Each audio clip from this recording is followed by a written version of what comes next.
Hey guys, welcome back. In this video, we're going to do a real quick tip video, and all we're going to do is I want to show you how to basket stamp when you've got a brand or a set of initials or something in the middle of a project. Very often, like on a photo album or a binder or a saddle fender or a wallet, something, you're going to end up with a brand in the middle, and they're going to want basket stamping behind that. And that sounds easy enough until you start laying out your basket stamps, and sometimes it can be tricky. And I'm going to show you how I do it and the trick that I use in order to be sure that I get it straight, because you can't really just basket stamp around it and then meet up on the other side. And if you've ever tried to do that, you know exactly what I'm talking about. So I'm going to show you my trick for getting our basket stamp correct and straight, even when there's a brand or initials or something in the middle. All right, so one of the first things I like to do anytime I'm laying out a basket stamp on something large is to use one of these rulers. And it's just I think architects use it, draftsmen use it, and it's just a three-sided ruler. They work really well. There's nothing really that special about the numbering and stuff on the ruler as far as for what we're going to do in this case. But the one thing I like about it is its width. And, a standard ruler is usually fairly wide. And this is just a little 12-inch stainless steel ruler, but it's a little wide. And so what I like to do, the reason I want a little bit narrower one is because what I'm going to do is I'm going to figure out exactly how I want this basket stamp to run. And you can decide that. If you want to go straight up and down, straight across, I almost always prefer to go at an angle. That's just how I prefer my basket stamp to run. So we're going to run from this corner to this corner. And so what I'm going to do first is run a line from both of those corners with this ruler, and that's going to set our basket stamp much like we did if you've watched our basket stamping a belt video. And we use calipers there because we're on an 1.5-inch belt. We can just run a center line down the center of the belt. Here we're on a little wider surface, so we're going to need a little bit different technique, and so we're going to go ahead and use a straight edge. And what I'm going to do is I'm going to run this first line, and I want to hit every blank spot, no matter what the figure is in the middle. If you're doing this and it's a set of initials, or maybe it's a figure or something, but you've got some dead space in there, you want to be sure you keep that line going wherever the brand is not, and that way we know where that is. While that ruler's sitting there, the thing I like about this ruler is while it's there, it's on our line. We draw our line here, we've got it down. Now we can come here on the other side and get a line there too. And then we can move it onto this side and get another line on this side. So now what we have is we've got 3 lines, and they're all parallel. And so that's going to help us as we take our basket stamp out. These extra lines, we're going to do another one on this side and another one on this side, the ruler's width. And what that's going to do is it's just going to give you some guidelines. So as you're basket stamping, you've got something to kind of reference to make sure that you're staying straight. On this little bitty project here, I just cut this out and drew this arbitrary brand. If this is your brand, congrats. I just pulled that out of my head. It's a pretty common little brand, just a Rafter J. I just drew a brand on there for this project. But if you're doing a saddle fender or a big photo album or a big portfolio or something, it's easy to start getting the basket stamp where it kind of waves off, where it'll start to walk. And so when you get done, you'll think you're straight, and you'll look at your basket stamps and you can see them wave to where the whole scene just kind of moves a little bit. And so what these lines will do is they'll help you to keep things straight the further you go out. Again, something this small, it's like 5 by 5, you're not going to have a problem keeping it straight normally. You don't have enough distance. But on longer distances, bigger things, we want to be sure and add more lines. So if I was doing a saddle fender, my fender would look like this when I start basket stamping. I would have these lines run spaced out this ruler's width apart all the way up the fender, and that'll just help me to be sure that I'm staying straight, especially when you've got figures in there like this. So, and the first thing I'm going to do is we're going to go ahead and just start basket stamping. And so we'll start in the middle, and I do just like on our belts where we went down the middle and then we worked off one side and down the other. We're going to do the same thing here. So we're going to walk this down the middle of this project. And so while we're far enough away from the brand, we can go ahead and set these normally. So you can set them deep and leave them there. You don't have to worry about them not being where you want them or anything like that. As we get closer to the brand, we will begin to lean, and some of them we might lighter tap them, and that way we can kind of move them. And so as we get up close to this brand here, we don't want to hit the brand, but you can kind of lean that tool over as you get close, and that way you can get a good impression. And notice I haven't beveled this yet. I like to bevel after I'm done basket stamping on any brands or figures or anything like that. Even my floral, I'll usually basket stamp if it's a floral basket combo. I'll do all my basket stamping first, then come in and do my floral.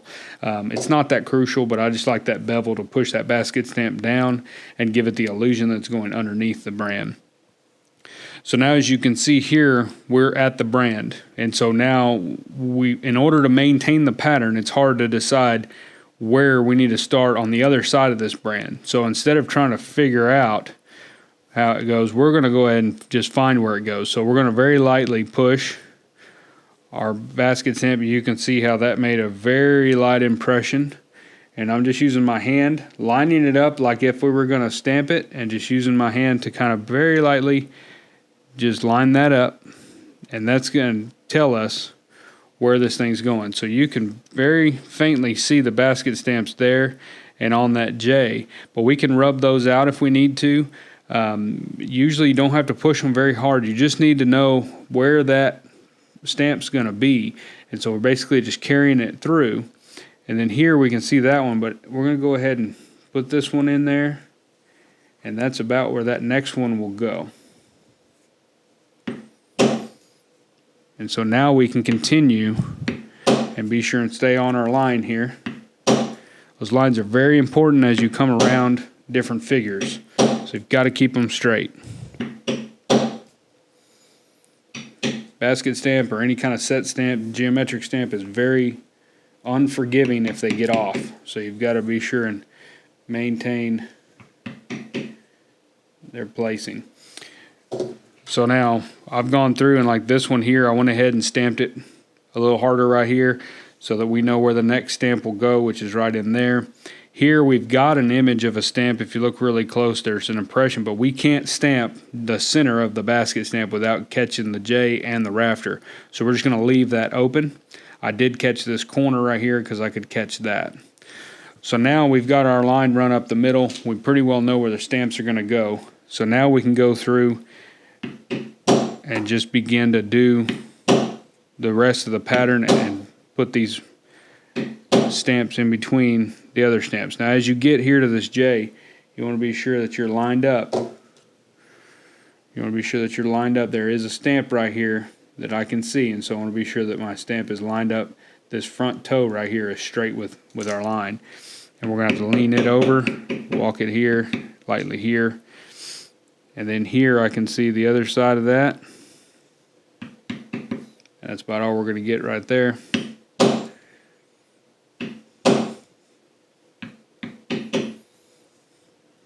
And we'll just continue walking this through.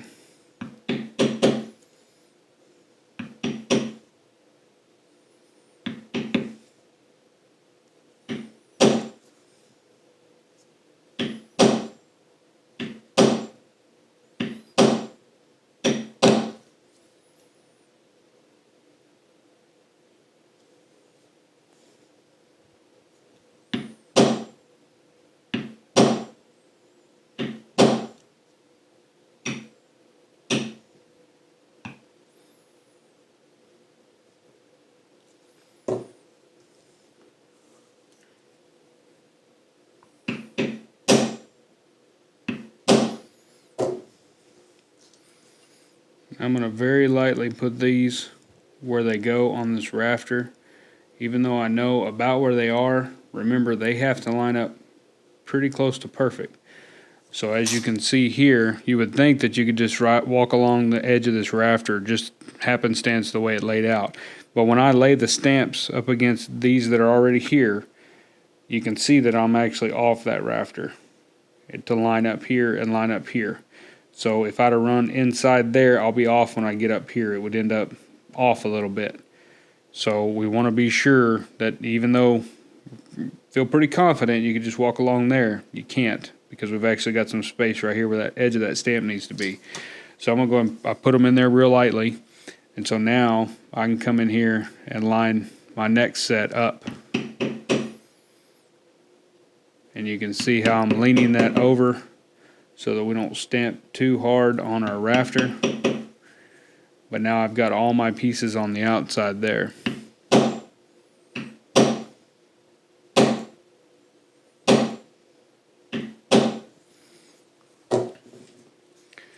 And now we can see how all the stamps ended up lining up as we came around here and around here. They ended up right on this side. And that's usually where the trick comes in, because whenever you try to reconnect them, you know, if we came all the way around here, come around, you want them to meet up. And that's the only way I've found to be sure that they meet up correctly.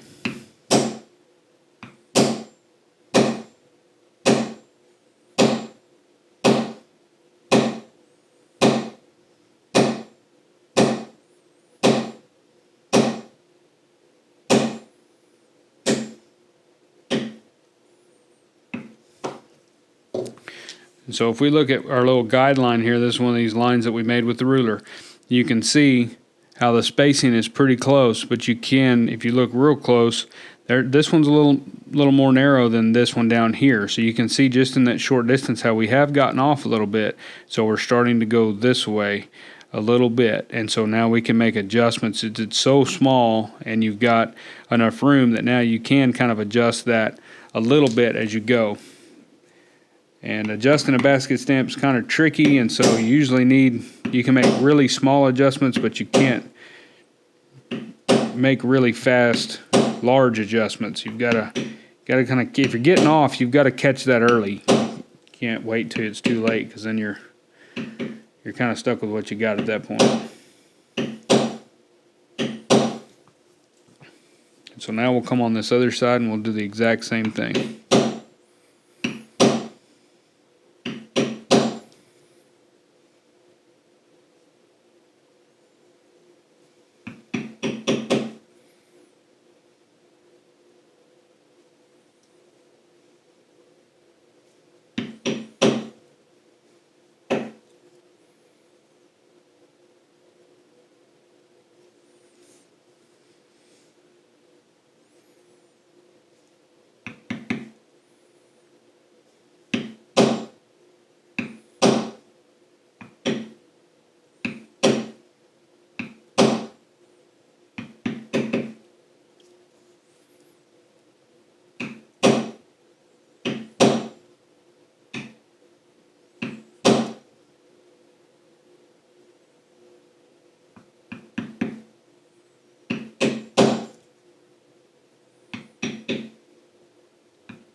I'm going to go ahead and throw a little shell border. We're just going to use a little shell border right in there. It's a Berry King shell. The basket stamp that I'm using in this video is a Clay Miller. And it's just a Clay Miller, probably a medium size, maybe small medium size basket. I don't know what he calls it, but I really enjoy that. And then this is just a Berry King crescent shell. Now, one little trick when you're running these shells, start in a corner, obviously, and then come and or maybe not, obviously, I don't know. I don't know where you prefer to start, but I prefer to start in a corner. And then before you get, no matter if it's a big project or small project, before you get to the next corner, skip over your distance there a pretty good ways and start your next one in the corner and work your way back. and then maybe bring these in here, and you can kind of get a better judge of how your shells are going to lay out. And so that way you'll get less opportunity of having an overlap where they don't meet. And if you do have one that overlaps, it's better to be in a straight line run somewhere along the border than to be in the corner. Especially if you're being judged or something, they will see that in that corner. The corners are way more noticeable than somewhere in a straight line run. So anytime I'm doing a border, I will almost always set my corners first, and then work towards the middle. And like I say, you don't work towards the middle all the way, but it's just easier to kind of space them out and kind of guess how they're gonna fall. And at least if they don't fall just right, it's not in a corner. Corners are kind of something that more people notice and look at than just the length of something. You can see how they're spacing out pretty well there.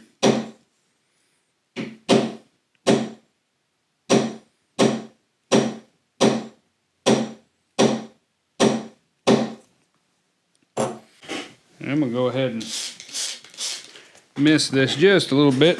This is a piece of 13-15 ounce Hermann oak, so it's pretty heavy. So it's drying out on me. I just kind of sprayed it down to do this video. But here, as you can see on our brand, we've got some really light marks from our basket stamp. I pressed them a little bit harder than I normally would just so that you could see them in the video. Normally, like I said, all you need is enough pressure with your hand when you put that stamp down just to know where that stamp is. And mainly what you're wanting to know is those two legs. Not necessarily the rope in the middle, but each leg, or all four legs. You're trying to figure out where they are. And so you really don't need a really hard press on there. I pressed extra hard so that we could see it in the video on screen. But when you're doing it, you'll be surprised how much little pressure you're going to need in order to see that. Just so you know your placement of your basket stamp. But as you can see here, we can take a spoon, and before we bevel, don't do this after you bevel because you have more of a chance of losing some of your nice bevel work that you do on there whenever you go and bevel this brand. So we'll go ahead right now and just smooth that out. Take out any of those basket stamp marks.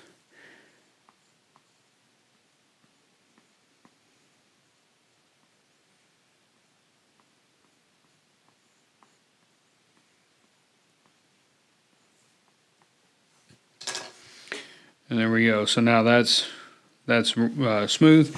And then now we'll go ahead and take our beveler.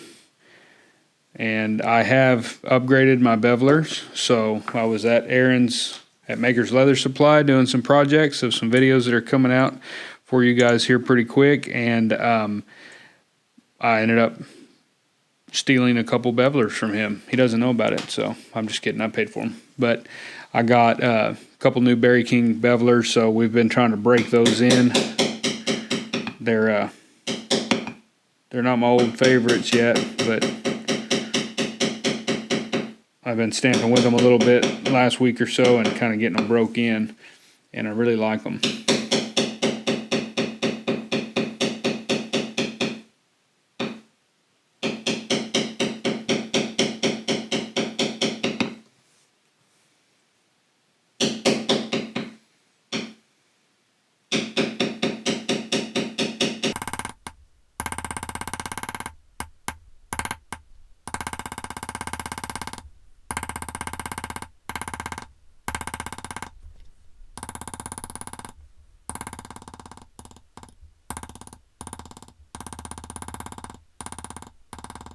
So that's our brand. We've beveled that. Now you can come through here and you can come in with a heavier beveler if you wanted to, or something to just kind of texturize that just a little bit around the brand.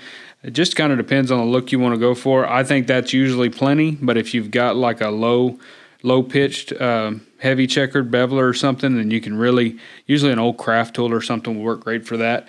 But just to get a wider berth right there around the brand, and that'll kind of mat down just a little bit more of that basket stamp around the brand and kind of accentuate it. But most of the time, this is all that I'll do, is just my normal beveling, and we're usually good to go. But that's a real quick video just to show you how to go around a brand. Remember, just real lightly, no matter what this is, a brand, a figure, initials, it doesn't matter. Just lay them out across it real lightly, and then carry that around until you get to each side and they're matched up. Then you can kind of keep going from there. But you've got to lay those out. You can't just come up here and then carry that basket stamp this way and then keep it straight and carry it that way, because when you reconnect those two sides, they will not match up. 9 times out of 10, they're not going to match up. So take your time, carry them across the figure, line them up, go both directions. You'll have it down. You won't have any problems. I appreciate y'all. You got any questions, let me know. Otherwise, we'll see you in the next video.